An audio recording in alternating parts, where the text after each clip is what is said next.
ఖమ్మం జిల్లాలో ప్రభుత్వ సన్నబియ్యం పంపిణీలో అక్రమాలు జరుగుతున్నాయని ఆరోపణలు వినిపిస్తున్నాయి. మధిర మున్సిపాలిటీలోని మడుపల్లిలో ఓ రేషన్ డీలర్ పేదలకు సన్నబియ్యం ఇవ్వకుండా డబ్బులు ఇస్తున్నట్లు ఆరోపణలు వస్తున్నాయి.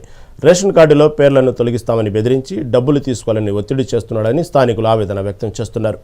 ప్రభుత్వం పేదల కోసం అందిస్తున్న ఈ పథకం దుర్వినియోగం కావడంపై ప్రజలు ఆగ్రహం వ్యక్తం చేస్తున్నారు.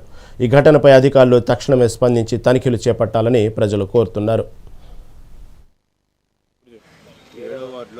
10వ నెంబర్ షాప్లో గవర్నమెంట్ నాణ్యమైన బియ్యం ఎత్తంటే ఇతను బియ్యం అమ్ముకొని వాళ్ళ దగ్గర ఇడిగా మళ్ళీ ఆయన అమ్ముకోవటానికి కొనుక్కున్న బియ్యం సాగు పెట్టి ఈ 3 నెలలు సాగు పెట్టాన తుక్కుబట్టి గడ్ల కట్టి పురుగులు పడి ఆ వండ బియ్యం మళ్ళీ ఇప్పుడు బియ్యం వచ్చి ఇచ్చేటప్పుడు మంచి బియ్యం ఉంచుకొని ఈ బియ్యం ఎత్తండి సాగుండ పడి ఉంచుకొని అదేమని అడిగి ఏం చేస్తారో చేసుకోకండి, ఈ అమ్మారావుకి చెప్పుకోండి, ఎవరికని చెప్పుకోండి, మీరు ఏం చేయలేరు.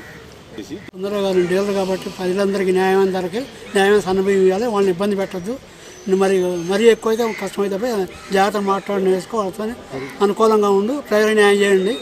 ప్రజల తరఫున కోరుతాను, ప్రజా వ్యక్తిగా ఆయనకే మన కింద గవర్నమెంట్ ఇచ్చింది ఇవి దౌర్జన్యం ఎక్కువ మాట్లాడకూడదు, పద్ధతిగా మాట్లాడి నేర్చుకోవాలి. నీ విలువ నువ్వు కాపాడుకో బాబు అని చెప్పడం జరుగుతుంది. ప్రజాపక్షం మీరు గవర్నమెంట్ సన్నబియ్యం ఇస్తుంది కాబట్టి సన్నబియ్యం తెచ్చేయాలో దొడ్డు బియ్యం వద్దు.